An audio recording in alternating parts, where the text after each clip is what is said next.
Hi, I'm Ian Howorth. I'm a photographer living in the UK, and I'm here to talk to you a little bit about publishing.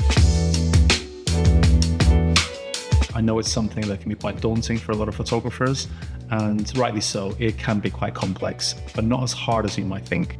My work is usually centered around identity and place. I've published 2 books now which have a lot to do with that kind of personal search for identity, and that is largely kind of what I've been doing for the last 6 or 7 years. So I'm going to give you 5 takeaways as to what you can do, or things that you can do to implement into your journey to getting published. How is probably the biggest one, and probably the one that people will be thinking about the most. Instagram. I do hate to say that because it seems incredibly obvious to you, but Instagram is incredibly important, even for publishers, even for anyone in the industry that might have a hand in you getting published. It will always be something that they will want to see. They want to see kind of how you conduct yourself a little bit, and how you speak, maybe how you even caption things. Don't be too concerned about numbers. Don't feel like you have to wait until you have 65,000 followers. Just have one and try to keep it professional. You can have a bit of fun on there, of course, but try to keep it professional and keep it photography related. Somebody submits something to me, I'll automatically go to the social media profile, because that is their public interface. Whether there's too much crap there, whether it's more, I hate the word curated, but well curated. There are issues with it, as there are with everything, but I feel that it has democratized things somewhat.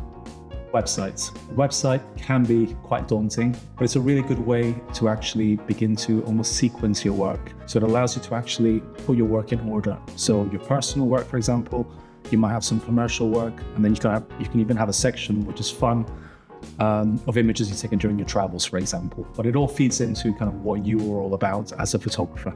So sending PDFs is quite a big one, and not all publishers necessarily like it, just because PDFs can be incredibly large in size. Sequence your images well.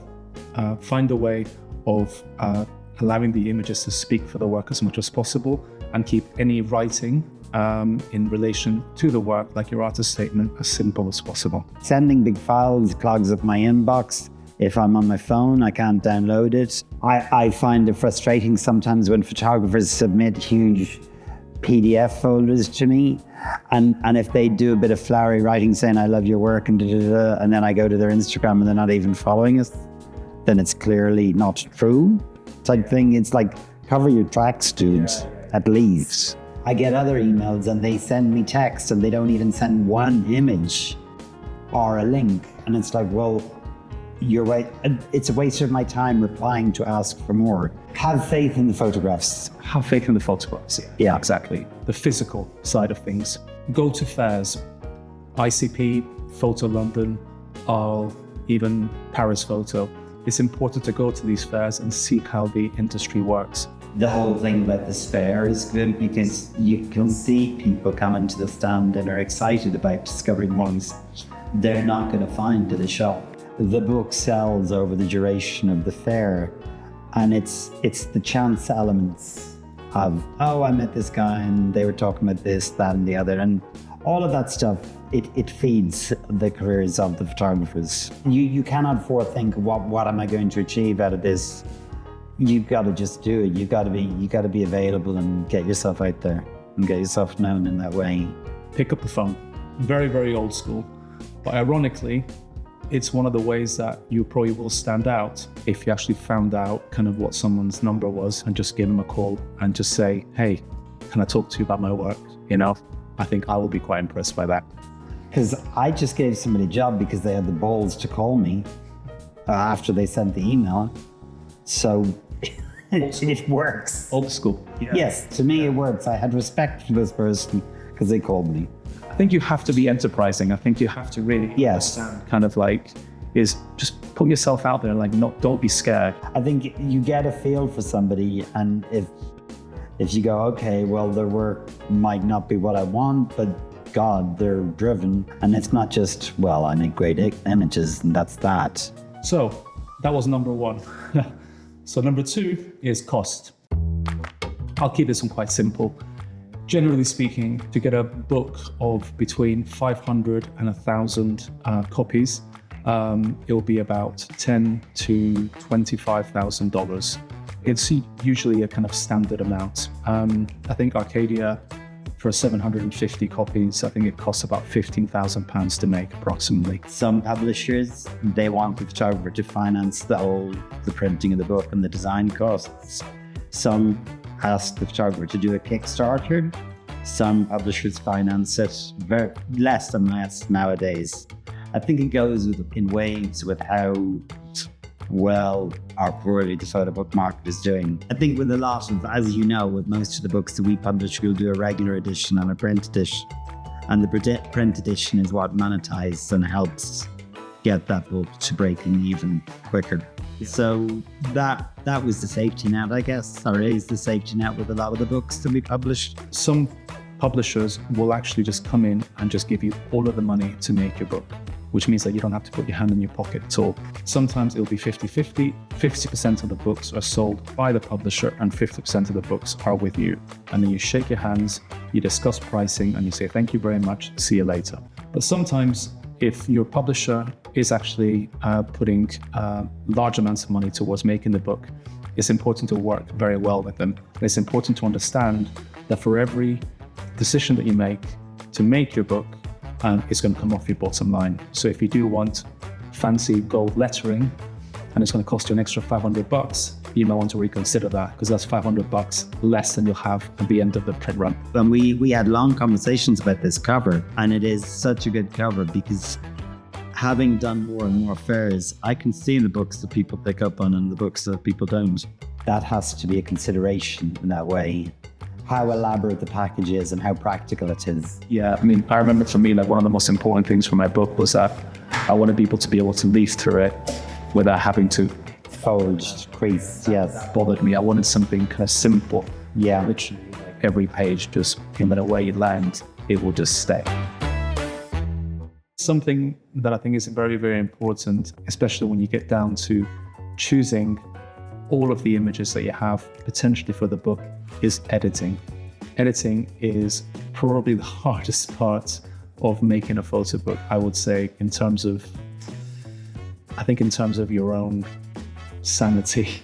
I think it can be very difficult to get rid of images that you feel very strongly about. I mean, this book has, I think, 40 images, but I had over 120. So obviously we have to then edit that down. It can be a lot of fun, but it can also be quite difficult when you have to basically kill your darlings. You know, some of your favorite images might not be able to make it into the book. Be prepared to work very hard after your book is published. The perception can be that it's so hard to get published. You kind of think that once it's done, that's it, and all the work offers come flooding in. Not so. You have to carry on working hard, carry on networking, carry on feeding into your Instagram, carry on updating your website, carry on trying to network as much as possible. A photo book is effectively a calling card for the rest of your career. Ideally, putting a photo book out will get your work to be seen by a lot of people. And if you're lucky enough, you might even get contracted to do well-paid work for work that is based around your work. So you get the best of both worlds. It's an advertisement. It's the same as perfume. You put it on a rich person's coffee table and somebody says, oh, I want that print. There can be income from selling a book, as you've made money out of selling books. I'd make money out of selling your books. But it should not be seen. It's what happens around the Yes. The photographers who succeed see themselves as a brand. And what I'm doing is embellishing that brand or contributing to the creation of that brand.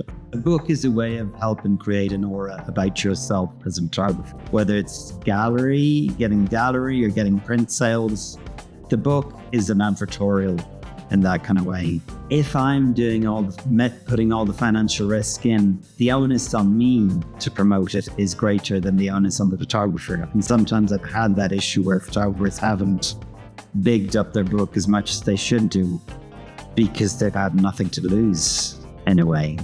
And that's been frustrating. Your relationship with your publisher is extremely important. Most publishers will probably want to work with you again, especially if your work is good. and more importantly, to sell the books. But obviously, as a photographer, you are going to care more about your work than anyone else's, and your publisher is going to want to recoup costs, of course. So I think it's important to always balance that, as that relationship is something that you want to keep ideally for the future as well. I want to have a long-term relationship with writers I work with. I mean, with our relationship, sometimes I feel it's got to go that way. You have reasons why you are holding back, and we've just got to separate and agree to disagree on certain things, because you have to carry forward with conviction. I'm just trying to sell this stuff. And I understand that, and I don't always know how to back off. So a little bit of bonus content for you. Be relentless. Sometimes you'll get very lucky and someone will give you an offer that you can't refuse within a month of you trying.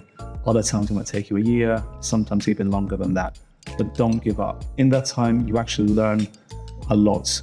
For one, you grow a thick skin, and also all the people that you've met, and also your understanding of the industry. And hopefully all along the way, you're still shooting, which is incredibly important.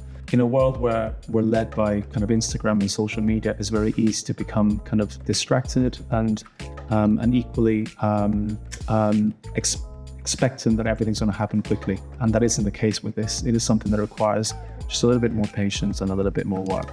But I can assure you that it is incredibly rewarding.